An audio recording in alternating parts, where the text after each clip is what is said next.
Lukas's Luck. Lukas had been a very wealthy farmer, but he hadn't managed his farm wisely and had been very careless with his money. He realized too late what a fool he had been when he lost everything. Now he and his wife lived in poverty in a tiny house, which could hardly be called a house. The cracks in the walls made it impossible to keep warm. Rain came in through the holes in the roof. Their life was a constant struggle. They had always prayed for a child, but during their years of wealth, God had never listened. Now they were poor and had nothing, and his wife gave birth to a baby daughter. "Oh, what are we going to do?" his wife cried. "We don't have food for ourselves. How are we going to take care of this poor little stranger?" "We'll find a way," Lukas said. "She's a gift from God, so he'll help us find a way. But first we must have her christened. We must ask someone to be our daughter's godmother." They had no relatives in the area, so Lukas went to ask their neighbor's wife. "My husband and I are only poor peasants like you. Why should we add your child to our list of money worries?" was her answer. Lukas returned home with the bad news. "What can you expect?" asked his wife sadly. "When we were rich, everyone wanted to know us and be our friends.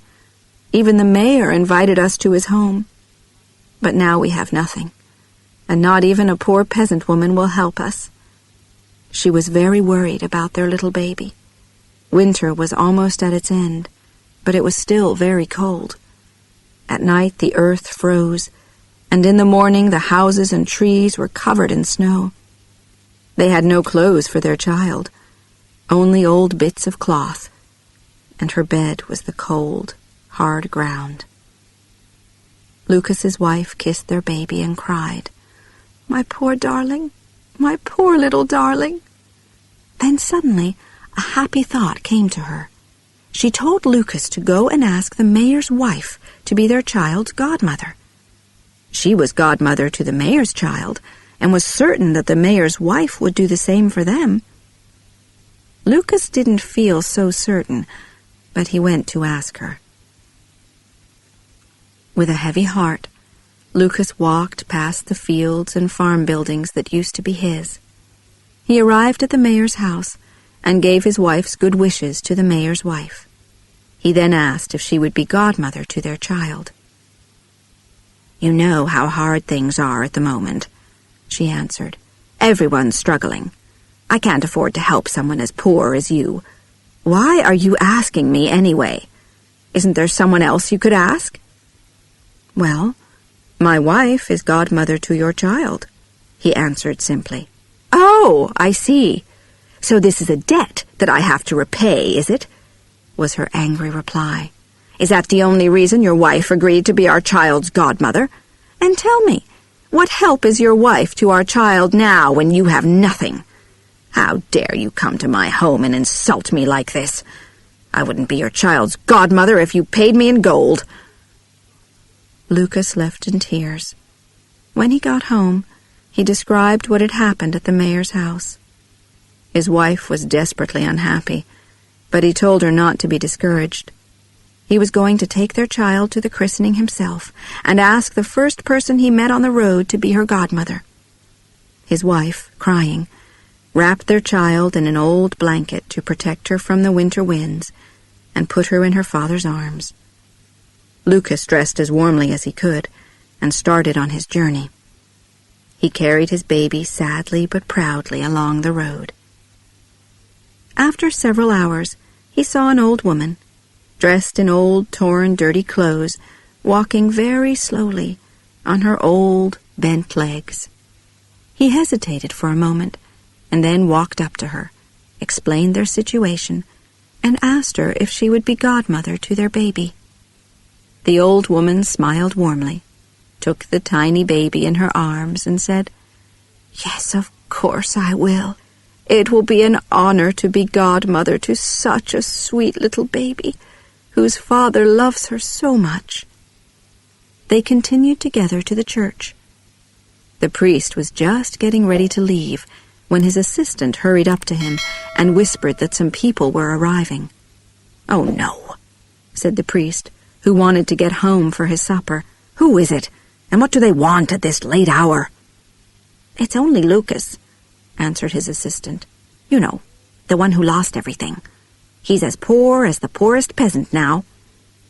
As they approached the church, the godmother saw that the assistant was whispering something unkind to the priest. So as they entered, she pulled from her old dress a golden ducat and pressed it into the priest's hand. The priest was amazed. He looked at the ducat, then at the old woman in her torn clothes. He then quickly whispered to his assistant to prepare for the baby's christening. The christening ceremony that followed was suitable for the wealthiest of merchants. The little girl received the name Marischka. After the christening, the priest walked with them to the door of the church. His assistant walked with them all the way to the gate, hoping for a nice reward.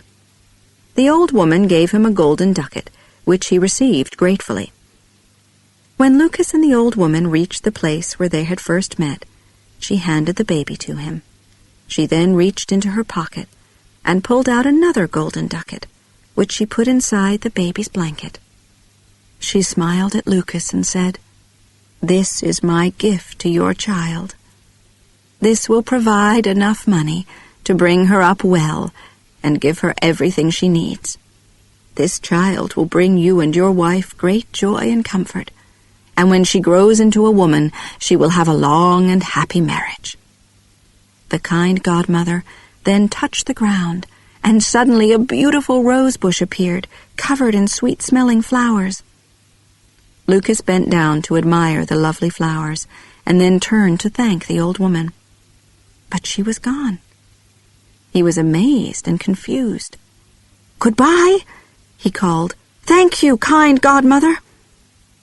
He stood there, holding little Marischka, looking all around him. He would probably have stood there for hours if Marischka hadn't started crying for her supper. So he began walking, and as he walked, he thought about all the wonderful things that had happened to him that day. At one point he stopped and felt in Marischka's blanket to make sure that the ducat was still there, that he hadn't dreamed it. He took it out, and suddenly it became 10 ducats and fell out of his hand all over the ground. Again he stood there not speaking, full of amazement.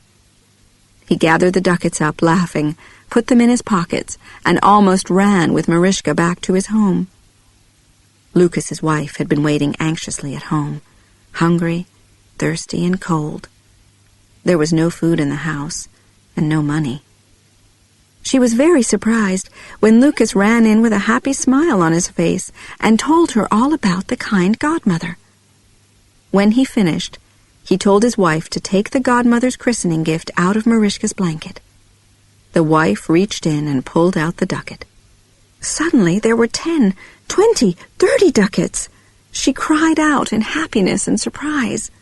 The ducats flew out of her hands and rolled all over the floor. They both began to pick the ducats up. But wherever there was one, another 10 appeared.